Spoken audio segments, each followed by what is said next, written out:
Bismillahirrahmanirrahim. Assalamualaikum warahmatullahi wabarakatuh. Perkenalkan, nama saya Nabil Hamdini Sani. Saya mahasiswa dari Universitas Negeri Makassar, program studi kewirausahaan dengan NIM 19951420033. Pada kesempatan kali ini saya akan menjelaskan beberapa materi dari analisis risiko bisnis, yaitu yang pertama adalah pengenalan analisis risiko bisnis.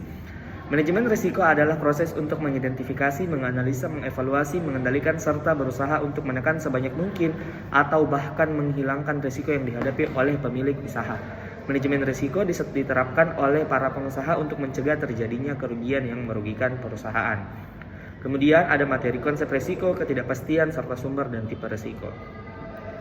Risiko merupakan sebuah hal yang tidak akan pernah lepas dari kehidupan semua manusia. Risiko melekat pada semua aspek kehidupan dan aktivitas manusia, dari urusan pribadi, organisasi, perusahaan, sampai pemerintahan. Dari urusan gaya hidup, sampai pola penyakit, dari bangun tidur, sampai malam, dan masih banyak lagi. Istilah ketidakpastian dan risiko sering dianggap dua istilah yang sama, namun kedua istilah tersebut sebenarnya berbeda. Ketidakpastian mengacu pada pengertian risiko yang tidak diperkirakan atau unexpected risk, sedangkan istilah risiko itu sendiri mengacu kepada risiko yang diperkirakan atau expected risk.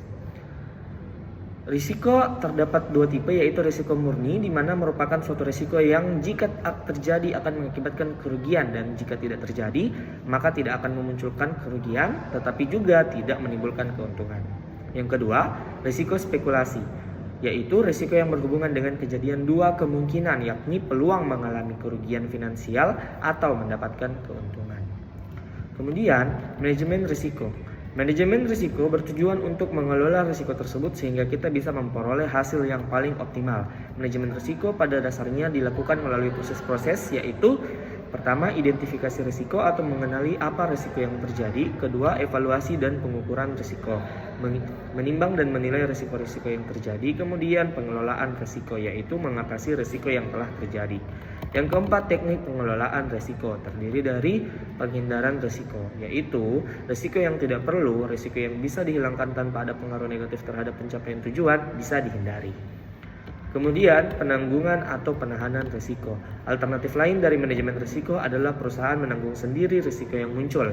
Menahan risiko tersebut, jika risiko tersebut benar-benar terjadi, perusahaan tersebut harus menyediakan dana untuk menanggung risiko tersebut.